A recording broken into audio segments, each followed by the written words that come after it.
আমার হাতে এটা কি জিনিস, মাটির কলসির মতন। আমি চামচ দিয়ে কি বাই করে নিয়েছি। নমস্কার, আমি সঙ্গীতা। সকাল সকাল ঘুমের থেকে উঠে প্রথমে ব্রাশ করছি। ব্রাশ করা কমপ্লিট করে রান্নাঘরে গিয়ে দেখছি আমার মা ব্রেড চপ বানিয়েছে, আর এদিকে লাল শাক বানিয়েছে। আজকে 2 রকমের শাক নিয়ে এসে পড়েছে বাবা বাজার থেকে, সেটা মা বানিয়ে নিয়েছে, লাল শাক আর মূলা শাক। এদিকে হলো ফুলকো ফুলকো রুটি বানাচ্ছে।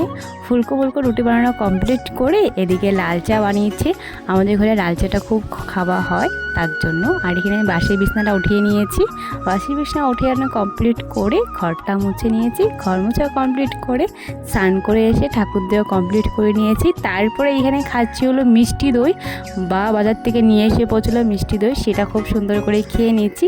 মিষ্টি দই খেতে খুব ভালোবাসি তার জন্য নিয়ে এসে পড়েছে। আর মা এখানে কাটছে হলো কলা পাতা। কালকে আমাদের ঘরে সংক্রান্তি পূজা করবে, তার জন্য সব রেডি করে রাখছে আগের থেকেই।